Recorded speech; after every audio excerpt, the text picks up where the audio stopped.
All right, well, the Weighing In podcast, being myself and my man Josh, we want to talk about a guy that just retired, that had an incredible career, a guy that was a world champion for so long, who took on the very best fighters in the world time and time again, and even at the end of his career was fighting the very best.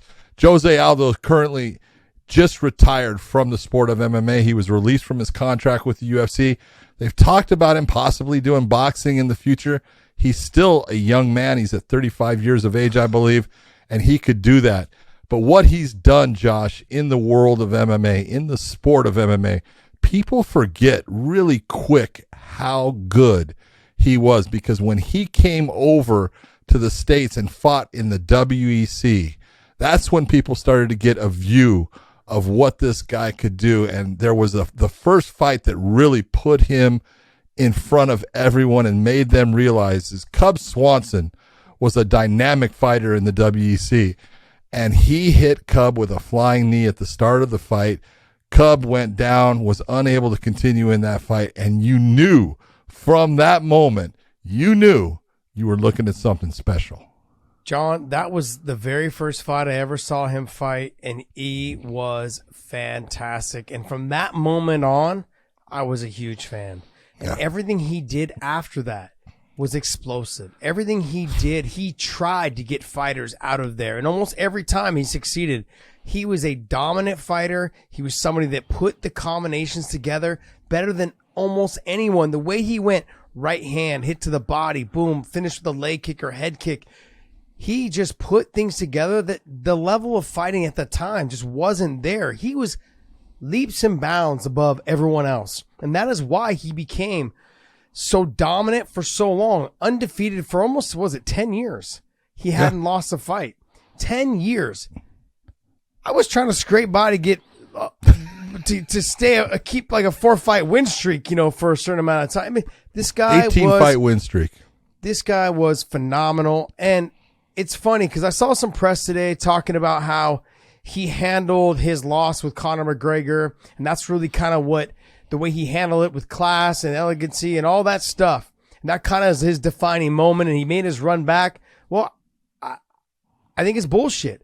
I think wasn't his defining moment. No, his defining moment was everything that he has done all the way up until his last fight. He fought the best of the best in every single time he stepped in that cage. He didn't want easy fights. He didn't ask for gimme fights. He didn't ask for the guy that was ranked number 10. He wanted the best fights to try and get himself back to the title. At 145, at 135, he didn't care who it was. He never shied away from the best fighters. The ones that even when the UFC was pushing someone that was young and talented, they really wanted that second Chad Mendes fight to go through.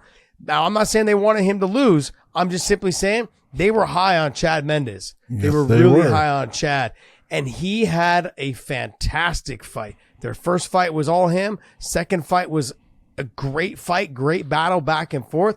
But Jose Aldo is someone that has always stepped up. And every time there was someone, John, that came up, they said, oh, this guy's going to be the one to beat him.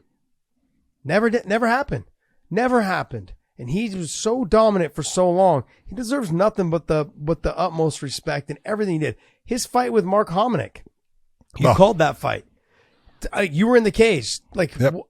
Just the amount of damage he did, and he slowed down in that 4th and 5th round. In that 5th round. But he was putting it on Mark Hominick in those early rounds. But just a dog all the way around. He's someone that he found ways to win every single time. Up until this last fight, you could tell that in this last fight against Merab, I think the frustration level of, I'm tired of fighting guys that all they want to do is take me down. That's it. Like, you got to remember, everyone wanted to fight. Everyone just tried to take him down. Everyone he fought, all of a sudden, oh, you're a wrestler now. It didn't matter. He made you want to be a wrestler real quick because his stand-up was so good. Going back and thinking about all this, and you bring up the Mark Hominick fight, the fight that really established Aldo, how dangerous he was, how good he was when he fought Uriah Faber. And you remember the leg kicks that, could look at. Uriah was the WEC's golden boy. He was, he was the champion there for a while. He lost that championship, but he was the guy that they were always going back to. And even, when the UFC absorbed the WEC, and that's Aldo was the champion, he was given the first featherweight belt in the UFC without fighting. And his Mark Hominick fight was his first defense with that UFC belt because he was the WEC champion. But if you go back and, anybody that wants to see how good Jose Aldo was, watch his fight against Uriah Faber. Watch the damage that he puts on a guy that was an outstanding fighter, a great wrestler, someone that could take most people down, and watch what a dynamic striker can do when given opportunities to display what, they do. And the leg kicks, Uriah's leg after that fight was unbelievably damaged.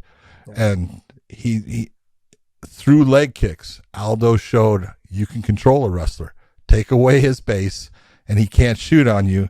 And that fight was just an incredible fight. He had fights after that. He fought Manny Gamburian in the WEC and things like that. But his run as the champion in the UFC was remarkable when you think about it. Look at the people that he was fighting. Chad Mendes multiple times. Frankie Edgar twice.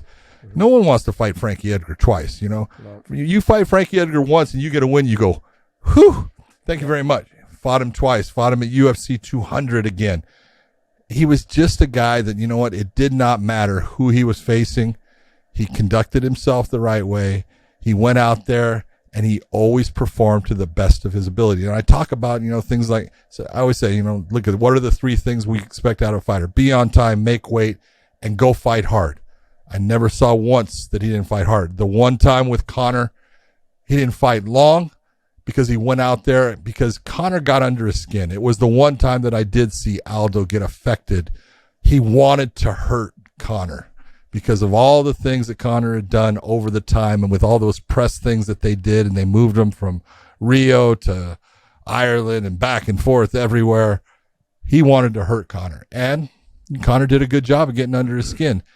Yeah, he got caught, but if Conor didn't land that shot, the shot that Aldo was landing on Conor was going to be a great one because it still hit him. It cut him, and that was as he was going down.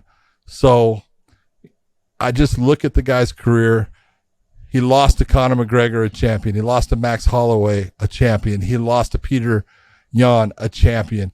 The only guys he ever lost to really were champions. Yeah, he lost to Merab at the end, but Merab is an incredible fighter and could be a champion. Yeah, it could be a champion if his teammate, Aljamain wasn't.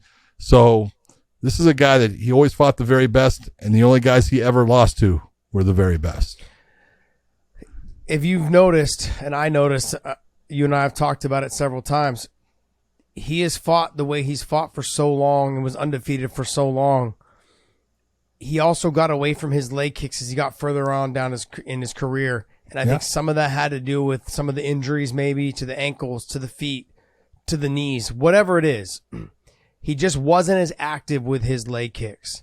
And that lets me know, like, your body is banged up. Your body's not doing what it used to do, whether it's his hips. I have a lot of friends that were kickboxers, Muay Thai guys. One of them had to have a hip replacement.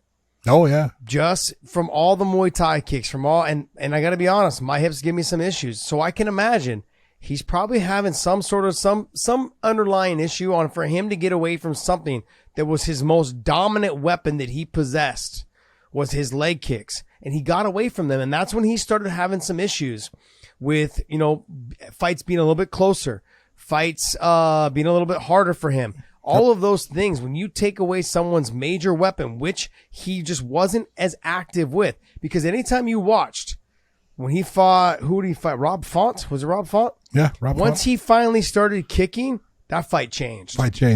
That fight changed drastically. It started going right to Jose Aldo's. As soon as it started going to his lead, as soon as he started kicking. And he started putting together those kicks and those combinations, and the fight changed. Did he fight Pedro Munoz? Yep. Same thing. Started throwing the kicks, fight changed. Yeah. In all of those situations, when the kicks started happening, and it started changing, it started favoring him, that weapon itself alone could let you know that he could dictate any fight and any fighter if he was able to utilize all of his tools. Now, I don't know what the reasoning is behind him not getting started with them earlier or not using them as much anymore, but whatever it is, I can almost assure you that it's probably one of the leading things for him to retire at 35 years old or 34, 35. At this age right now, he knows he still has a lot left in the tank, but I also think he's like, look, I'm only using half my tools. Not even that, like a third of my tools, which is my boxing and his knees. You know, he very rarely uses his kicks, and when he does, they're super effective. He's got great takedown defense, as he showed against Merab. It's just that he just doesn't have the ability to keep fighting the way that he is used to being able to fight to. And as someone who is as good as him and has a legacy like a Jose Aldo, that has got to be one of the most frustrating things for you, to know that you can't utilize every single weapon you have in your toolbox because it just doesn't feel right. It's not coming out as smoothly. I couldn't use it during camp, so I'm not utilizing it as much in the fight as I should. It starts wearing on you mentally. And Jose is one of those guys. I believe that he is such a competitor that it was frustrating to him. It's got to be frustrating. And I want to wish him nothing but the best. He is, like you said, John, is always handled himself with class. Every single time he's handled himself with class. And when you see him and talk to him, he's the nicest guy, smiling. Like, you don't let the face that he has, that stone cold killer face. He's a good looking guy. He's a good guy. Like, he's super nice. And just the energy he brings to all the other champions that are around and everyone else. I'm gonna be sad to see him go, man. I always enjoyed watching him fight, and I'm sad to see him go. But I know that he's one of those guys. I think he owns like half of a soccer team in Brazil. He owns that. He owns some burger stands. He's got his own restaurants that he has and stuff. So he's gonna do well. He's a fantastic person. I'm looking forward to seeing what he holds next for him, in the future. Yeah. We'll see.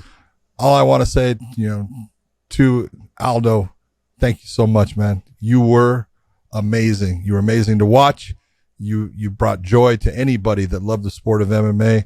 And at one point, there was nobody better.